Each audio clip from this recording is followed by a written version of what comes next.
기도하겠습니다. 사랑의 하나님 아버지 감사합니다. 오늘도 이 새벽 하나님께서 부르신 자리에서 기도하게 하신 은혜 감사합니다.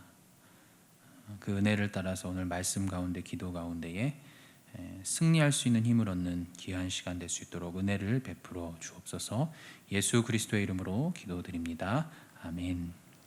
다 같이 찬송가 322장 세상의 헛된 신을 버리고 찬송 드리시겠습니다. 322장 세상의 헛된 신을 버리고 찬송 드리시겠습니다. 세상의 헛된 신을 버리고 하나님 이름 높여 기리세.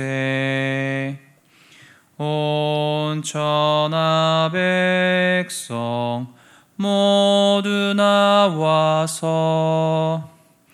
다 같이 하나님만 섬기세. 세상의 헛된 우상 버리고 인간의 모든 불기 영화와 거짓과 불의 모두 버리고 온전히 하나님만 섬기세. 주님의 백성 서로 헤아려 시기와 미움 아주 버리고 하나님만을 홀로 섬기는 천국으로서 이루어 주소서.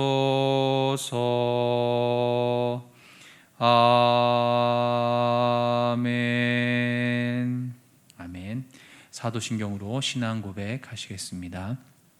전능하사 천지를 만드신 하나님 아버지를 내가 믿사오며 그 외아들 우리 주 예수 그리스도를 믿사오니 이는 성령으로 잉태하사 동정녀 마리아에게 나시고 본디오 빌라도에게 고난을 받으사 십자가에 못 박혀 죽으시고 장사한 지 사흘 만에 죽은 자 가운데서 다시 살아나시며 하늘에 오르사 전능하신 하나님 우편에 앉아 계시다가 저리로서 산 자와 죽은 자를 심판하러 오시리라.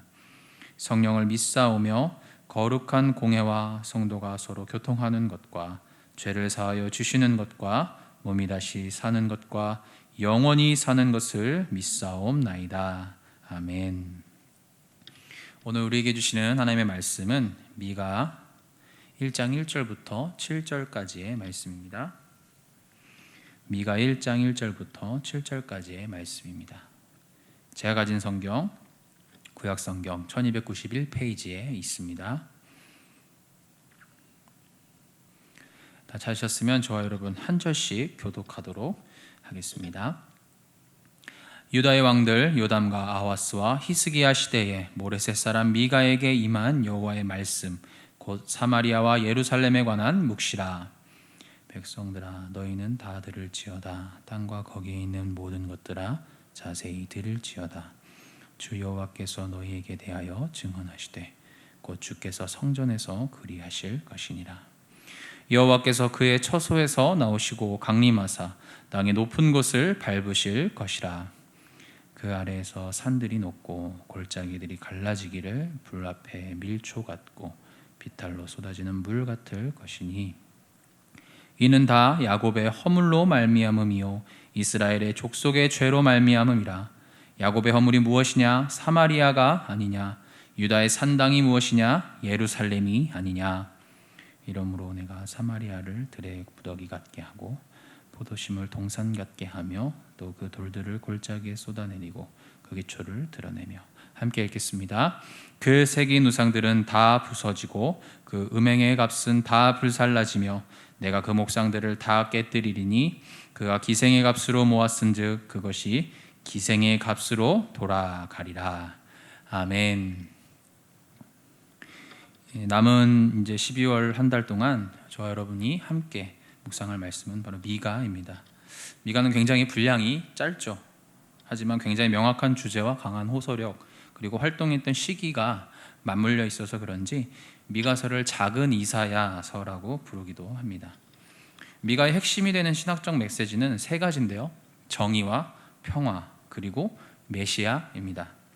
미가의 말씀을 통해서 12월 한 달 동안 이 땅의 정의와 평화를 위해 기도하시는 여러분이 되시기를 바랍니다.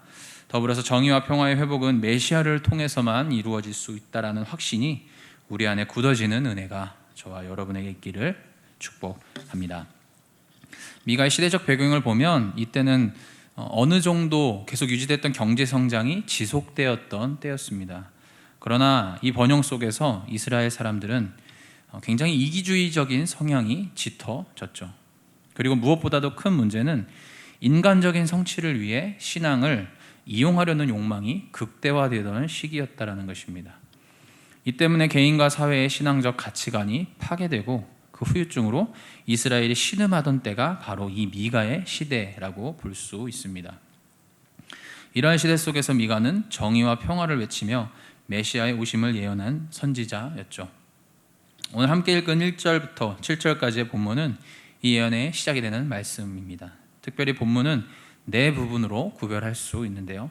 1절은 미가에 대한 간략한 소개, 2절부터 4절은 하나님의 등장, 그리고 5절은 하나님께서 등장하시는 이유, 그리고 6절에서 7절은 하나님의 등장의 결과로 나눌 수 있습니다.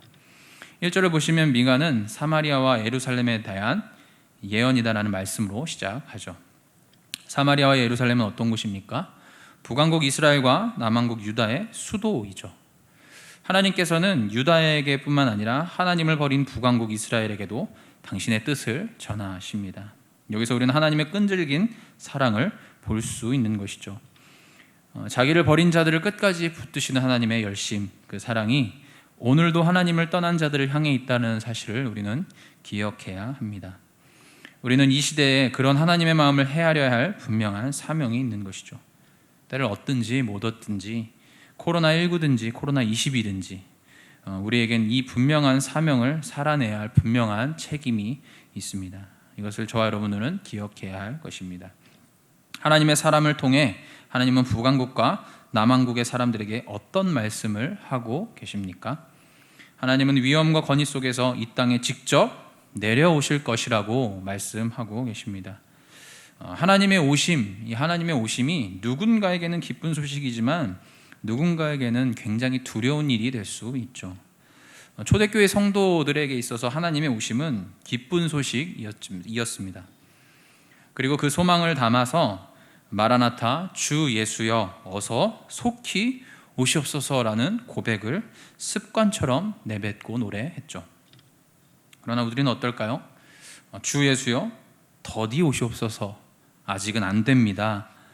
주님 느리게 임하여 주시옵소서라고 외치고 싶은 심정이지는 않습니까? 당시 북왕국과 남왕국에는 하나님의 오심이 기쁜 소식이었을까요? 아니면 슬픈 소식이었을까요? 5절에서 7절의 말씀을 보면 알 수 있는데요. 5절과 7절 말씀을 보면 이는 다 야곱의 허물로 말미암음이요 이스라엘 족속의 죄로 말미암음이라. 야곱의 허물이 무엇이냐? 사마리아가 아니냐? 유다의 산당이 무엇이냐? 예루살렘이 아니냐? 이러므로 내가 사마리아를 들의 무더기 같게 하고 포도심을 동산 같게 하며 또 그 돌들을 골짜기에 쏟아내리고 그 기초를 드러내며 그 새긴 우상들은 다 부서지고 그 음행의 값은 다 불살라지며 내가 그 목상들을 다 깨뜨리니 그가 기생의 값으로 모았은즉 그것이 기생의 값으로 돌아가리라. 지금 하나님께서 친히 내려오시는 이유에 대해서 무엇이라고 이야기를 하고 있습니까? 야곱의 허물과 유다의 산당 때문이라고 말씀하시죠. 그리고 그것들을 모두 쓸어버리고 무너뜨려 버리실 것이라고 말씀하십니다. 하나님께서는 예루살렘과 사마리아에게 경고의 메시지를 던지셨죠. 이 경고의 메시지가 무엇을 의미할까요? 다윗의 집을 버린 10지파의 북이스라엘, 그리고 하나님을 선택했다라고 말하는 유다. 오늘 말씀을 보니까 별반 다름없는 삶을 살아가고 있다는 것을 알 수 있죠. 하나님께서 지금 이스라엘의 죄, 야곱의 허물을 사마리아라고 말씀하십니다. 이것이 무슨 뜻입니까? 사마리아인 하면 여러분 떠오르는 것이 뭐죠? 네, 혼혈입니다. 혼혈. 이것은 혼합주의를 의미하는 것인데요, 하나님께서는 하나님의 백성이 세상과 구별되기를 바라셨죠. 그러나 시대가 지나면서 점점 세상의 색깔이 신앙인의 색을, 교회의 색을, 성도의 색을 물들입니다. 이것이 세속화죠. 하나님이 이스라엘 백성들이 세속의 문화들을 받아들인 것에 대해 심판하시겠다고 말씀하고 계신 것입니다. 교회 안에 들어오는 자본주의 세계관, 상황윤리적인 삶, 편의주의와 고지론 모두 세상이 물들인 교회의 색이죠. 이것에 대해 하나님은 진노하고 계신 것입니다. 뒤에 하나님께서는 유다의 산당이라는 표현을 사용하십니다. 이 말은 무슨 말일까요? 하나님을 예배해야 하는 곳이죠, 예루살렘은. 근데 그 예루살렘 성전을 우상 숭배하는 산당이라고 말씀하십니다. 앞서 말씀드렸다시피 당시 사람들은 신앙을 자신의 욕망을 이루는 수단으로 전락시켰죠. 자신이 원하는 것을 얻고자 하나님께 제사를 드렸습니다.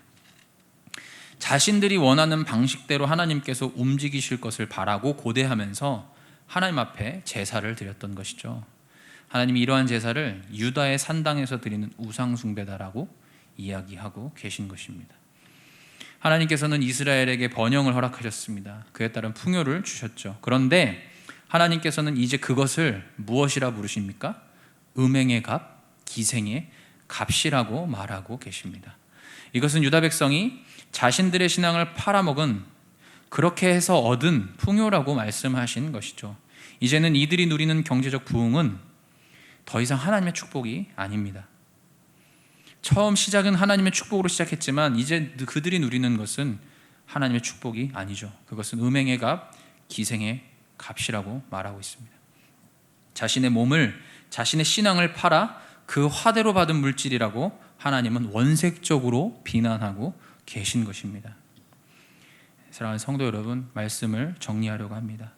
우리에게 하나님의 임재는 기쁨의 이유입니까? 슬픔의 제목입니까?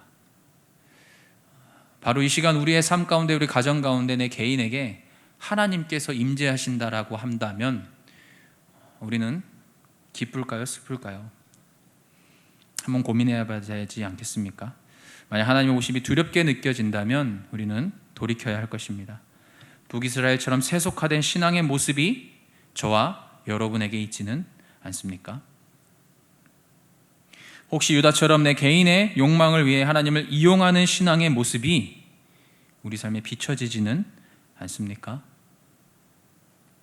하나님은 우리에게 많은 것을 누릴 수 있는 은혜를 주셨습니다. 그렇지만 우리의 모습이 이와 별반 다르지 않는 모습이라고 한다면 내가 누리는 안락한 삶, 좋은 집, 좋은 차, 그것은 음행의 값이요 기생의 값으로 전락할 것입니다.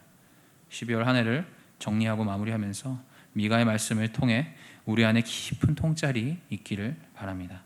저와 여러분의 한 해 동안 신앙을 돌아보며 하나님의 오심이 기쁨이 될 수 있기를 주의 이름으로 축원합니다. 기도하겠습니다. 살아계신 하나님 아버지, 감사합니다. 오늘 우리에게 허락하신 말씀을 통해서 우리의 신앙을 한번 돌아보게 하여 주시옵소서. 혹여나 우리의 신앙이 세속화된 신앙이진 않습니까? 혹여나 우리의 신앙이 하나님을 나의 원함을 이루려는 데 이용하는 우상숭배와 같은 신앙생활이지는 않습니까? 주님, 철저히 회개하게 하시고 주님 앞에 다시 한번 자복하는 심령으로 나아갈 수 있는 주의 자녀들 될 수 있도록 주여 우리 대형의 성도들을 붙들어 주시옵소서. 모든 말씀 예수 그리스도의 이름으로 감사 기도 드립니다. 아멘. 하늘에 계신 우리의 아버지여, 이름이 거룩히 여김을 받으시오며 나라에 임하옵시며 뜻이 하늘에서 이룬 것 같이 땅에서도 이루어지이다. 오늘날 우리에게 일용할 양식을 주옵시고 우리가 우리에게 죄 지은 자를 사하여 준 것 같이 우리 죄를 사하여 주옵시고 우리를 시험에 들게 하지 마옵시고 다만 악에서 구하옵소서. 대개 나라와 권세와 영광이 아버지께 영원히 있사옵나이다. 아멘. 오늘 말씀을 생각하면서 결단하시고 대흥교회와 한국교회를 위해 또한 코로나의 소멸과 온전한 회복을 위해 또한 환우와 포에버와 수험생 교우들을 위해서 중보하며 나아가겠습니다. 다 같이 기도하겠습니다.